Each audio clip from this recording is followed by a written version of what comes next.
Good morning or afternoon, writers. Welcome to lesson 4. So those of you who are at home, I want to make sure that you know you can always just stay with us in class. If watching videos is hard for you or it's not something you want to do, then you just stay live and do the work as we are doing the work in class. So today we are going to talk about dialogue. And we're getting ready to write your first creative piece. And part of that is going to be inserting dialogue. And dialogue is so interesting because the way we say things, the words we choose to say so much about us. The other day, one of my friends that I work with said, "Oh, she's such a wet blanket." And I thought, that is such a funny noun. I have not heard that used in so long. And for those of you who don't know, a wet blanket is, how would you describe it? It's someone who puts out fun. And it's a noun. It derives from the old meaning of it was a wet blanket was used to put out fire.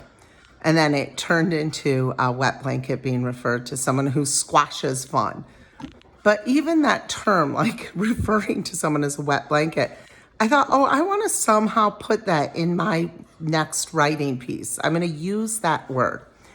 And that's what we're doing today. We're capturing dialogue. You are going to listen to Ralph Fletcher, and he is a wonderful writer who's going to give us a little tips on capturing dialogue. And then you're going to actually watch a few videos and try and pull any cool, fun words that you think are might make your story, you might use in the future. And I'm going to show you how to do that. And then lastly, we're going to just talk briefly about punctuating that dialogue so we got it right. Okay, that's it for today. And as I said, you can stay with the class or just follow the video instructions. Okay, so we are going to start writing down some notes about how writers capture dialogue. So I want you to pull up your digital writer's notebook from week 1, and I want you to go to the page that says, "How do writers capture dialogue?" And if you are keeping a hard copy notebook, then you're just going to write on the next clean page, "How do writers capture dialogue?" And we're going to listen to Ralph Fletcher, who is a accomplished writer, talk about how he, as a writer, captures dialogue in his writer's notebook. And we're going to write down any tips that he gives us that we think are worthy of putting in our notebook that they will then serve to help us become a better writer. Okay, so that is coming up right now. Writing dialogue. I find that keeping a writer's notebook gets me in the habit of paying attention to the world. I notice more, like the sequence of food a person eats when they get a plate of food at a restaurant. I also find myself paying close attention to the things people say. Often someone will speak to me, or I'll overhear a remark at the store, and I'll write that into my writer's notebook. For example, one time I was at a supermarket and saw a tall kid, probably a high school age kid, with a man who seemed to be his father. The boy started fooling around and knocked over a big stack of cereal boxes. His father was not amused. "You do that again," he warned, "and I'll drop you like a bad habit." My father never spoke to me that way, and I've never used those kind of words with my own kids. But that blunt comment echoed in my ears. It was like a window into another kind of family. It struck a chord within me, and I wrote it into my notebook. Some people have verbal habits when they speak, always saying, "you know," or or repeating a particular word again and again. When I was in school, I had a principal who was very strict. Whenever she talked over the loudspeaker, it seemed like diligent was her favorite word. "Teachers need to be diligent in making sure each student brings in their medical forms. This is holiday season, but I expect every student to work diligently right up until Friday afternoon at 3 p.m. Writing down bits of conversation helps you develop an ear for dialogue, and that'll come in handy when you write stories of your own. The trick is to write down not just what people say, but also how they say it.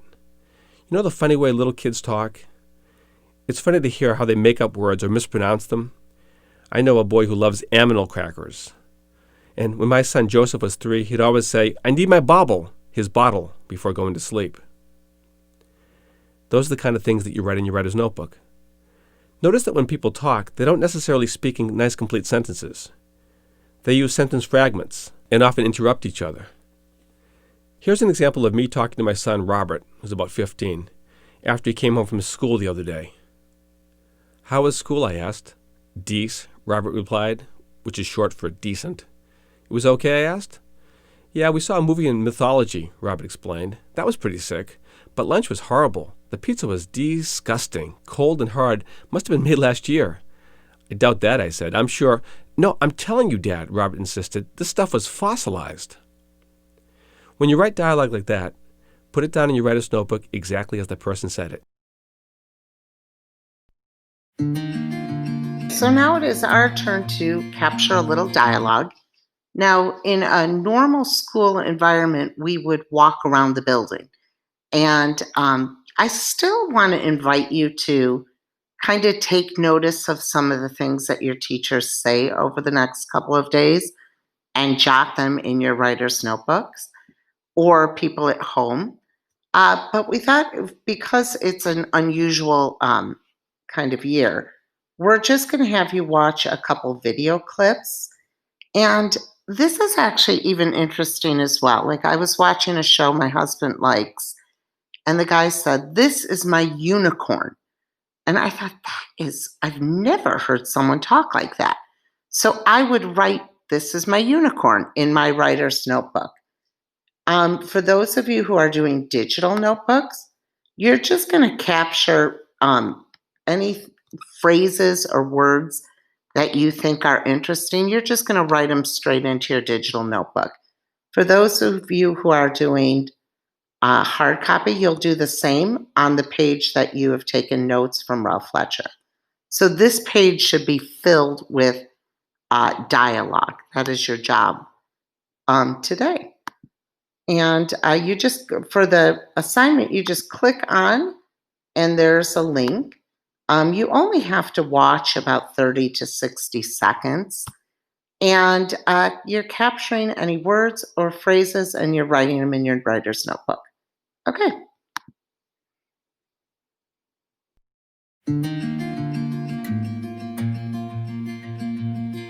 Okay, so the last thing you're going to do today is focus on punctuation. So the rules on how to punctuate dialogue are very specific. And really, the more we punctuate our dialogue, the better we get at it. If you are a learner who is using a hard copy notebook, you're going to want to write all of the rules down. And that is just really, you want a place where you have the rules so you can always double check your punctuation. And then I want you to write at the bottom 4 original sentences and try and incorporate some of the dialogue that you just picked up and captured. So I'm going to try and write a sentence using wet blanket. And that is what I want you to do. Now, I don't know yet if I have IXL. If I do, you'll have IXL practice in Google Classroom on punctuating dialogue. If I don't, then you won't. And I won't know until Monday morning. All right. Thanks, guys. Bye.